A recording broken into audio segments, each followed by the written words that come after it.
Ano yung natutunan mo sa pagpapaaral mo ng 8 bata? Isipin nyo, nagpaaral sila, tapos pagkayari, right after makagraduate, hindi na sila inansane. Pero yung yung 8 na yon, alam niyo yung mga course nun? Ano yung mga course nila sa college? Teacher. Una, teacher. Sa business. Business. Yun is sa IT. IT. Yun is sa agriculture. Agriculture. Tapos yung lately, yung na-block sa amin is, ano yan? IT. No. Yeah, IT din siya. See, I even forgot kasi na-block din sa mine too. Tapos, Migo, nandito po tayo sa isang resto dito sa Maya, Bulacan. At for today's video, kasama po natin si Kuya Arnold at saka po si Ate Rose. Siya po yung nag-check-in sa atin sa may Casa Guiniana ng 3 araw. Alam niyo po ba? Ganito ang chismis dyan. May chismis agad. Ang nangyayari kasi ganito, actually ngayong month talaga walang nag-check-in. Gawa ng nirenovate natin yung Casa Guiniana. Kaya salamat sa mag-asawang ito na nagpunta dahil mababayaran natin yung ating bills. kahit baha. Kahit baha, nagpunta po sila sa Nueva Ecija. Pero alam niyo, natutuwa po ako sa mag-asawang to. Ang ganda ng istorya ng buhay nila. Habang pinakikinggan ko yung sinasabi ni Ate Rose, relate na relate po ako. Alam niyo po ba? Siyempre hindi niyo alam. Yan si Ate, kwento mo na Ate Rose, kung yung love story mo sa kanya. Basta wag mo ibigay lahat. Wag mo hubusan yung pera mo sa iba. Save it for your kids. Ako ang ini-interview bigla. No, kasi, yan, di ba, pangalawang asawa kasi my first husband died in a car accident. Pangalawang asawa niya na to. Siya. So, wala kaming anak together, but I have 3. Sila, they're working already. Tapos, we helped his nieces and nephews. 8 of them graduated already. Ayun. Graduated, ha? And then... Oh, wait, pag muna yun. One is still... One more. But they all graduated college, all professional already. One more studying pa. Tapos yun isa, we helped him get a very good job. So, secured sila lahat, diba? And, Ayun. Yun nga natutuwa ako kasi alam niyo kung bakit. Si Kuya Arnold, nagpaaral po yan ng kanyang kamag-anak. With me. We were married already. Ay, mali yung information ko. I was working too. Pinag-aral nila, nagpaaral sila ng 8 yung pinag-aral niya at nakagraduate naman. So, wag muna natin tanungin yun. Ang tanungin muna natin paano nangyari at saan kayo nagkakakilala? Na-confine kasi yung mommy ko at daddy ko sa Makati Med. He was working there. So, yun. It happened. Pero ayaw ko talaga pumunta ng Makati Med kasi before, after my first husband died, nandito kami sa St. Luke's lagi. And when my mom and dad were confined in Makati Med, ayaw ko talaga pumunta. Yun pala may plano. Pag may pumapasok doctor, sabi ng mga tita ko, my doctor, sabi ko baka bakla yun. Alam niyo po ba, ganito yan ang storya. Si Ate Rose po ay hindi siya pure Pinay. Ang kanyang nanay ay isang taga Guam. At ang tomorrow. Tomorrow. Like tomorrow, but tomorrow. Tomorrow? But right tomorrow. after tomorrow? Tomorrow. Champurado. Tomorrow. Daw ng tomorrow. Hindi ko alam kung ano siya sabi ng tomorrow. Nung pala taga Guam. Yung mother niya taga Guam talaga. Or Guamanian, ganyan. Tapos yung kanyang tatay ay pure Filipino. Aklan. Taga Aklan. Tapos nagbabakasyon na sila dito, madalas sila magbakasyon. At subscriber na atin siya before doon pa kay Mami ko, ano ba? Because of Miss Colombia. Colombiana. Like, curious ako dyan.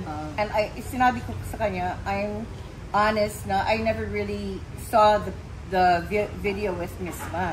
Nakita ko lang yung video of Miss Ma nung dumating sila dito.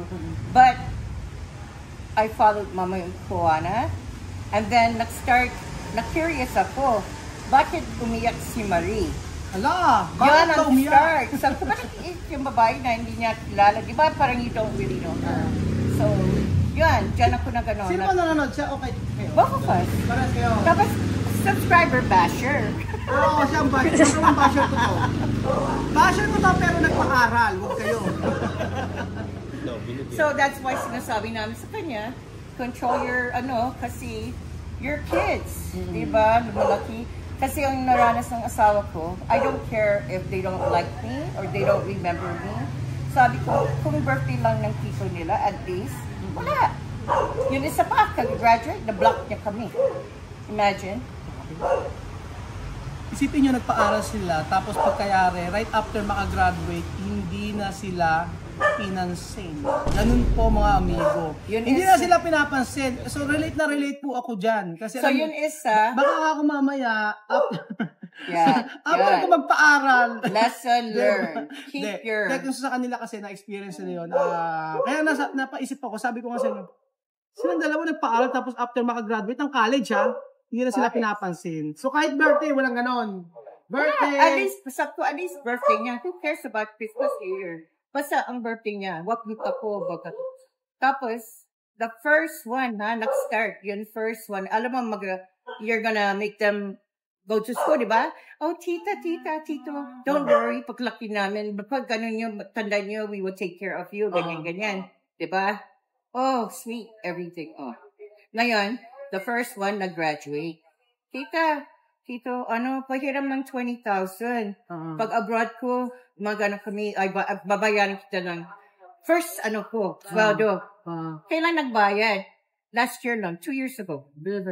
After 8 years. Diyan siya nagbayad, 20,000. It's supposed to be, pag nag-allot siya kaagad, that time, supposed to be, sabihin ko sa kanya, sige, sa'yo na lang. Pero hindi. Dahil hindi siya sumunod sa usapan, of course, I will keep it all, di ba? Pero sa kasi nagpa-aral kayo ng 8 yung pinaaral nyo We don't have money. Hindi kami mayaman. Ano yung napili nyo nung right after nakagraduate sila, tapos pagkayari, hindi na kayo pinansin? Halos wala. Parang ang sakit nun, di ba? Di ba? Naawa ko sa asawa ko, I don't care about me. Sabi ko sa kanya.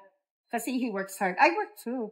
Di ba sa Delta Airlines ako retired? Siya cook sa hospital.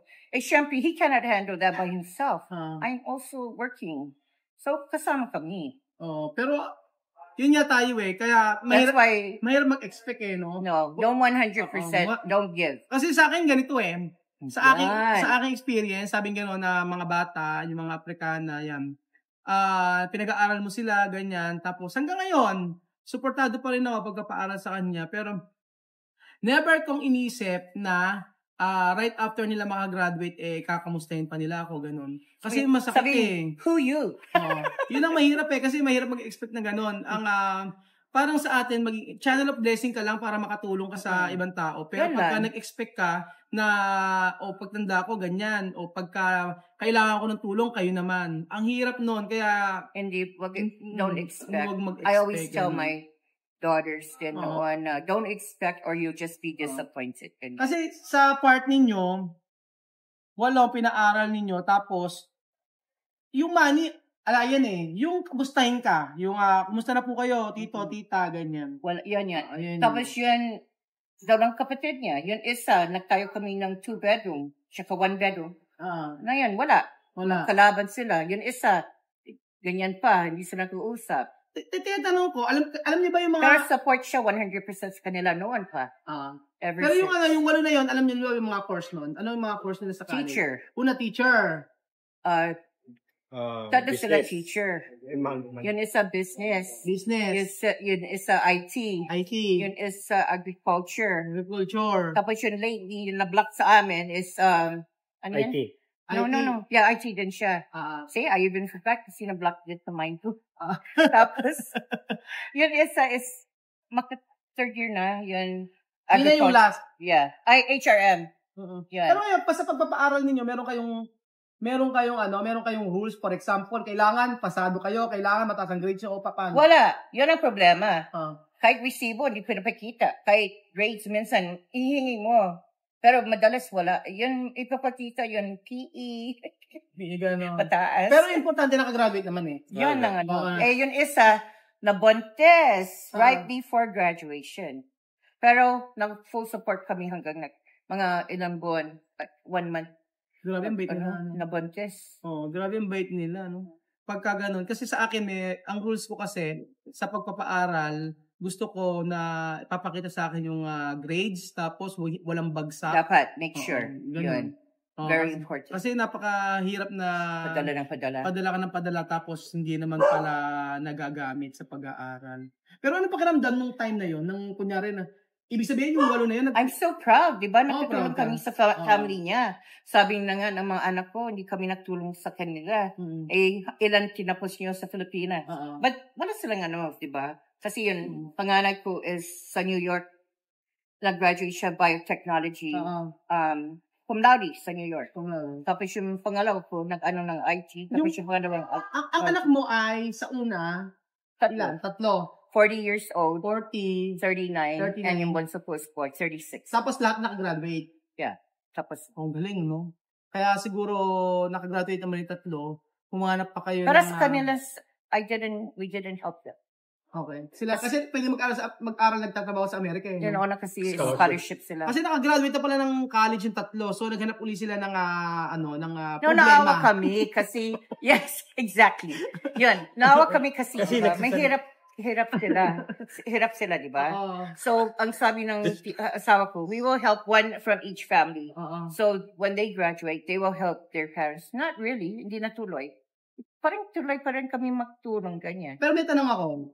Sa lahat ng pinaaral nyo na 8 na yun, nakagraduate, at syempre masaya tayo, proud tayo, no? Nakapag-graduate tayo, eh. May saman loob kayo? Who cares? You don't care, we don't care. Di ba? Anong gagawin namin? Pero sabi ko, ang awa ko dyan sa tapos kayo, maging independent kayo, kaya nang tutulong sa mga magulang. Supposed to be, but not really. Diba? Paano ngayon, isa na lang yung pag-aaral? Paano merong isa pang kamag-anak sabihin, Kuya, mag-aaral ako? We're done. Tapos kayo doon. Hanggang last na. Wala na. Kasi, para sa akin, isa okay. Matanda na kami. 62 ako. Ba't si 62 din siya? So, 62 na ba kayo? Ba't para magkakaedad lang tayo? Sure. That's why, kaya Ati Mariton, kasi, inahanap ako ni Marter. I'm really shy talaga. Ayaw ko kahit sa Facebook ko, wala. First time niyo po siya makikita sa social media. Sa social media at makikita-kita po tayo sa Amerika. Yeah. Pagpunta po natin sa Amerika at pagpunta natin sa Amerika, sila naman po yung ating iti-treat doon. Ako na po ang bahala sa kanila. Oh my gosh. Papakainin ko kayo kaya ng peso mo, no? Excuse me. Pala, dollar kasi ito. Di ba wala mamatingga? They don't want to watch you? Wala kang pera? Wala sila. Wala kang pera. Ganyan rin siya magsalita. Matatawa ka dyan. Ilang araw na kasi kami magkakasama actually. Doon sa Casablanca. Ilang araw sabi mag-vlog. Kagabi, tayo na tayo. Kahapon kumain kami sa kaya sakit ng tiyan namin. Lahat kami. Dapat talaga yung vlog doon sa may Casaguinhan. Pero kaya natuloy naman na. Pero nakakatuwa rin kasi tingnan mo nakapagpaaral sila ng 8. Yan. That's why, mga OFW, lalo-lalo yung nagtatayo ng bahay sa Pilipinas, tapos nakihirap sa abroad, tapos hindi maka-uwi all the time. Diba, kawawa? Iba nag-enjoy yung bahay mo. Ano mo yan? Enjoy yourself. Teka, may tanong ako, paano ka natulong mag-Tagalog? Taga-Gom ka. Kasi nung namatay yung first husband ko, we stayed in the Philippines. Ayaw ng mga anak ko. Pero yun, yung magkatulong ganyan, I have to learn, diba? And then, nag-asawa ko dito na... May panliligaw ba naganap o wala? No. Walang panliligaw? Really. Meron? Slight. Pag hindi, paano kayo mag-date? Wala. Siyempre, iba ang American tsaka sa sa Pilipino tingin ko, dinala niya ng king crab. Favorite nila. No, binigay niya ako gayuma. Melon every day. Melon yung binibigay mo sa kanya? Fruits. Ipa-deport ko? Ipa-deport ko, no? Hindi na, senior citizen na. Senior citizen and US citizen. Pero siya, tatlong anak mo siya. Walang anak. That's why, tinatanong ni Carol, di ba, pinsan ko, sabi, di ba may anak si Arno? Kasi, tawag sa amin, Mami Danny. Yun, sabi ko, yun ang nag-block sa amin. She's the daughter of his youngest brother na namatay. Pero yung mga that time na yung mga anak mo, 3, Mm. ilang taon yung mga bata na yon nung nang-meet ka? Kasi 10 years after their dad Si died. Betty is 16 High school na years yan. old. Bata pa. 16, yeah. 60, may edad High, na. no, 18 na. High school na sila. High school Yung na. bunso ko lang is 11 that time. But when their dad died, they were 6, 5, and 2. Mabilis na natanggap na may bagong No, tatay. akala ko mabilis. No. Di ba nagpagkasal kami? Oo. Hindi ko alam. Years later, nandito na kami sa States. Sabi ng anak ni, Mom, you didn't even ask us if you can get married again. Oh my God. Sabi Hindi ko, agad natanggap. hindi ko naisip noon Yung dati. Mga bata. Medyo, Paano ginawa mo para... basta, dead man lang siya. Kasi yung sabi, mabait ang pakikitungo ko no, sa akin. no, yan. Sabi ko sa kanya, unti-unti na- as long as Wow. we're okay, sinabi ko sa kanya, as long as we're okay, huwag mo iintindihan sa paligid namin. Sino ang Okay? sino ang nagdidisiplina? Wala. Wala. Yung kapatid ko kasi, yung bunso. Bala ko nga noon, gusto kong bumalik sa Pilipinas. Kasi Naghirap siya nung una kasi nag-welder siya sa Guam. Ba't Eh, galing siya sa welder? hospital. Ano? Pacific Welding. Kasi Welding. from hospital to... Welding ano, sa Guam. Ngayon, nasa States na. So, Oo. ano siya, cook sa kitchen, ay sa hospital. Dati kasi siya sa airport siya. Ako, Tapos siya sa hospital. sa airlines, Oo. retired na. Pero retired na siya. So, naka-LL talaga yan. No! Hindi mo alam? Pag retired yung tao, their sweldo is less than when they were working. Pero meron pension. Yes, but not big. Yeah. Anong Pero SSS, pag 62 ka, may SSS ka. Meron na. SSS sa Amerika? Mhm. May SSS din pala sa Amerika. Pero I think mas okay naman ang SSS sa Amerika kaysa sa Yeah, Pilipinas. dito. Oo. Kasi dito, di ba, Mababa. mababa kasi Kaya, kayo, may isang tanong ako. Last question na. What? Ano yung masasabi niyo sa mga tao na gustong magpaaral nang hindi naman nila kamag-anak? If they really need it, and then, like you said, rules. Just like your resort. Rules sa resort. Kung how you found the resort, dapat ganyan. Don't leave your trash, don't leave, kahit yun, kami, stunep namin yung mga bed, di ba kanina? Ikaw, Kuya Arnold, ano yung natutunan mo sa pagpapaaral mo ng 8 bata? Ano yung natutunan mo? Dapat ba talagang ibigay lahat? O anong natutunan mo? Kasi sabi mo, ayaw mo na ngayon tapos ka na Para sa akin, parang nagpapasalamat na ako sa yung nakatapos sa pinapaaral ko. Kahit anong gawin nila, nakatapos sila, okay, I'm happy. I'm so proud. But they need to be careful. Just be careful. Halimbawa, nagtulong ka sa supposed to be sa amin, 1 per family. Nangyari, yun is sa 3, yun isang 3. Alas, lahat, tapos na. Diba? Pero kasi iba pagpaaral, kagaya nyo, nagtatrabaho kayo doon. Yung nagpapakahirap kayo doon, tapos Kala madali ang pera. At least nakatapos sila, naging independent sila. Hindi Hindi na madali sila ang- laging hingi sa akin, hingi. Ganyan. lagi ka rin sige ng sige, gano'n. Bigay ka ng bigay. Minsan di ba naghingi, dati ang hirap kasi walang online, ano mo na. Di pa umuwi ng trabaho. Kahit Ako, Madaling araw, papadala naghanap ko. kami ng Padala. Western Union ng 24 Padala, hours. ganyan. Para lang makapagpadala ka. Kasi walang bigas. Kailangan. Pag tumawag siya, sabi niya, hindi nagtatanong kung, kumusta ka kapatid or what, kumusta kayo? Wala. Basta sabi, walang bigas, walang pera. Ang hirap, di ba? Kanya nang bato sa'yo. Kaya nga Pero at least nga, tama si Kuya Arnold na okay na sila, makatulong sila sa family nila. Kahit Masaya mamatay rin. na ako. Huwag naman mamamatay agad. Paano ako? Paano naman si Ate Rose? Di ba? Oo. Kasi yun ang sinasabi sa kanya. Dahil wala siyang anak, blah, blah, blah. Sabi ko, ba't may asawa siya, di ba? Bakit sabihin ganyan lagi na ganyan dahil walang anak? Ngayon, sa edad nyo, syempre, enjoy nyo na lang. Yes, Kasi exactly. ginagawa nila ngayon, nagta-travel. Sa Sunday, pupunta sila sa Taiwan. O, di ba? Nakita lang tayo nagpunta ng Taiwan, nagpunta lang yan, sila. nagaya ko. Nagaya sila. So, sa pagpunta natin sa Amerika, for sure po, ay lilibot tayo doon.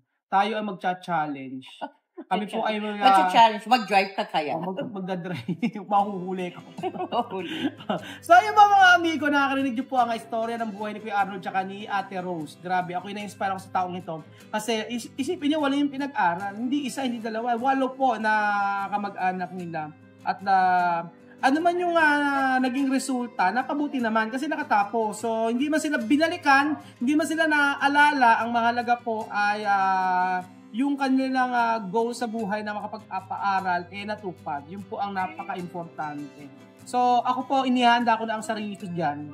So, wag mag-expect at gawin lang natin yung ating magagawa para sa kapwa. Makatulong kahit hindi tayo balikan. Ang mahalaga po ay nagawa natin yung pinapagawa ng ating Diyos. That's right. So, salamat po mga amigo at kita-kita po tayo sa Amerika. Thank you so much po at God bless po. Bye-bye.